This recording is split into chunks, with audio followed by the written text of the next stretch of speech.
Greetings to all. My name is Abhishek and I am from Ballari. I have completed my engineering in electronics and communications from Ballari Institute of Technology and Management in the year 2024. In the beginning of my career, I was working in a non-technical sector, but I was very much interested in a technical sector, that too in IT field. So one of my friends suggested about Evision Technoserve, who has already been a part of it. And right now I am working as a desktop support engineer, a company called Tetrawiis Technology with a package of 3 LPA. All this has happened due to Evision Technoserve. So I want to thank entire team of Evision for their incredible support throughout my job journey. From the very beginning, they guided me in a right direction for building my IT career. The training provided by Evision Technoserve was excellent.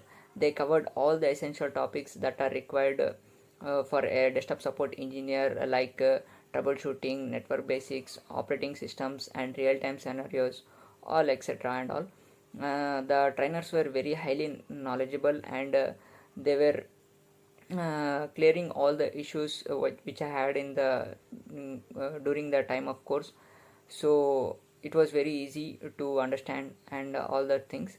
And I strongly recommend Evision who are looking to build their career in IT sector or change their domain in IT field. So I want to suggest them Evision. So especially I want to thank Mr. Ganesh sir and Sati ma'am for their incredible support throughout my job journey. And yes, that's it. And thank you, Evision.